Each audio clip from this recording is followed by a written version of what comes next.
प्रश्न, विश्वास करने योग्य कौन नहीं है? उत्तर, नारी। प्रश्न, नरक का एकमात्र द्वार क्या है? उत्तर, नारी। प्रश्न, बुद्धिमान कौन है? उत्तर, जो नारी रूपी पिशाचिनी से नहीं ठगा गया।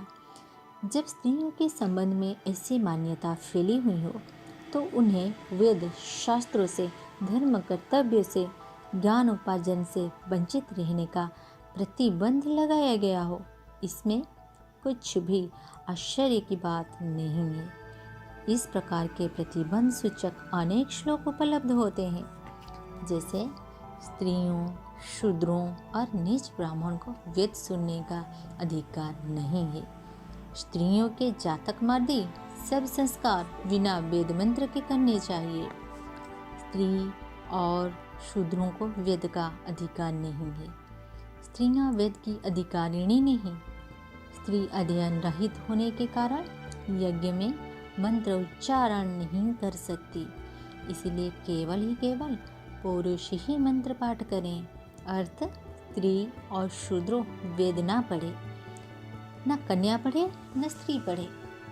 इस प्रकार के स्त्रियों को धर्म, ज्ञान, ईश्वर उपासना और आत्म कल्याण से रोकने वाले प्रतिबंध को कहीं भोले मनुष्य सनातन मान लेते हैं और उसका समर्थन भी करने लगते हैं। ऐसे लोगों को जानना चाहिए कि प्राचीन साहित्य में इस प्रकार के प्रतिबंध कहीं भी नहीं है, वरन उसमें तो स्त्री सर्वत्र नारी की ही महानता का वर्णन है और उसे भी पुरुष जैसे सब धार्मिक अधिकार भी प्राप्त हैं। यह प्रतिबंध तो कुछ काल तक कुछ व्यक्तियों के सनक के प्रमाण मात्र हैं। ऐसे लोगों ने धर्म ग्रंथ में जहाँ तहाँ अनर्गल श्लोक ठूंसकर अपनी सनक को ऋषि प्रणीत सिद्ध करने का प्रयत्न किया है। भगवान मनु ने नारी जाति की महानता को मुक्त कंठ से स्वीकार करते हुए लिखा है, स्त्रियां पूजा के योग्य हैं, महाभाग हैं, घर की दीप्ति हैं, कल्याणकारिणी हैं, धर्म कार्य की सहायिका हैं। स्त्रियों के अधीन ही स्वर्ग हैं। जहाँ स्त्रियां की पूजन होती है वहाँ देवता निवास करते हैं और जहाँ उनका तिरस्कार होता है वहाँ सब क्रियाएं निष्फल हो जाती हैं। जिस मनु भगवान की श्रद्धा नारी जाति के प्रति इतनी उच्च कोटि थी, उन्हीं की ग्रंथ में जब तक स्त्रियों की भरपेट निंदा और उनको धार्मिक सुविधाओं का निषेध है। मनु जैसे महापुरुष ऐसी परस्पर विरोधी बातें नहीं लिख सकते। निश्चय ही उनके ग्रंथ में पीछे वाले लोगों ने मिलावट ही की है। इस मिलावट के प्रमाण भी मिलते हैं, जैसे प्राचीन काल में कोई प्रामाणिक मनुस्मृति की और उसकी मेधातिथि ने उचित व्याख्या भी की थी। दुर्भाग्यवश वो पुस्तक लुप्त हो गई। तब राजा मदन ने इधर उधर की पुस्तकों से उनका जीर्णोद्धार करवाया। केवल वही पुस्तक नहीं, बहुत ऐसे ही घोटाला सीमित मात्र से आवश्यक ही नहीं थी, वरन अन्य ग्रंथ में भी ऐसी मिलावट की गई है। अपनी ही मनमानी को शास्त्र विरोध होते हुए भी शास्त्र वचन सिद्ध करने का प्रयत्न किया गया है। राक्षस लोग कली युग में ब्राह्मण कुल में उत्पन्न होकर महाभारत के 6000 श्लोक में अनेक श्लोक को निकाल देंगे और अनेक स्थान पर नए कृत्रिम श्लोक गढ़कर प्रक्षेप कर देंगे। यही बात माधवाचार्य जी ने इस प्रकार कहा है, स्वार्थी लोग कहीं ग्रंथ के वचनों को प्रक्षिप्त कर देते हैं, कहीं निकाल देते हैं, कहीं जानबूझकर, कहीं प्रमाद से उन्हें बदल देते हैं। इस प्रकार प्राचीन ग्रंथ बड़े अस्त व्यस्त हो गए हैं। जिस दिन यह मिलावट की जा रही थी उन दिन भी विचारवान विद्वानों ने इस गड़बड़ी का डटकर विरोध किया था। महर्षि हरित ने तो इस स्त्री द्वेषी युक्तियों का घोर विरोध करते हुए कहा था, स्त्रियां शूद्रों के समान नहीं हो सकती। शूद्र योनि से भला ब्राह्मण, क्षत्रिय, वैश्यों की उत्पत्ति किस प्रकार हो सकती है?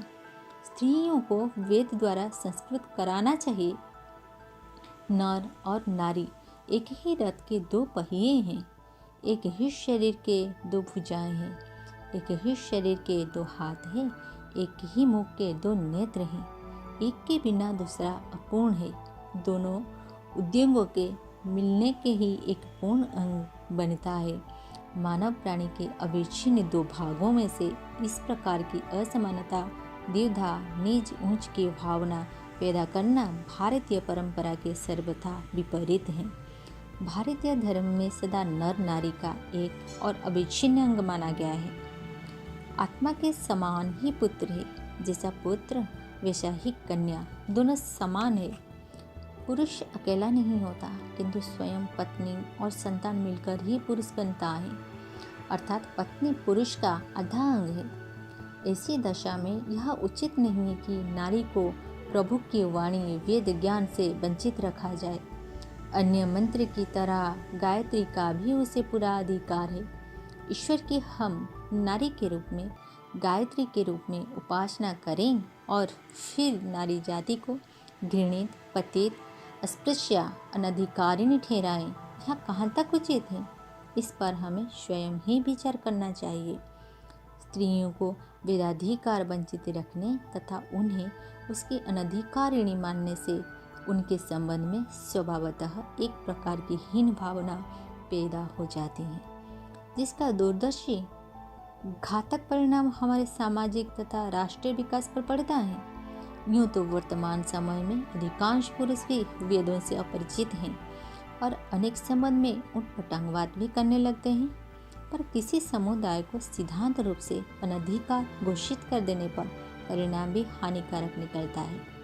इसीलिए वितंडावादियों के कथनों का ख्याल न करके हमको स्त्रियों के प्रति किए गए अन्याय का अवश्य ही निराकरण करना चाहिए।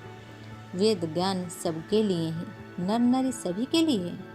ईश्वर अपनी संतान को जो संदेश देता है उससे सुनने पर प्रतिबंध लगाया ईश्वर के प्रति द्रोह करना जैसा है। वेद भगवान स्वयं कहा है कि समस्त नर नारियों तुम्हारे लिए मंत्र समान रूप से दी गए हैं तथा तुम्हारा परस्पर विचार ही समान रूप से हो। तुम्हारी सभाएं सबके लिए समान रूप से खुली हुई हो। तुम्हारा मन और चित्त समान तथा मिला हुआ हो।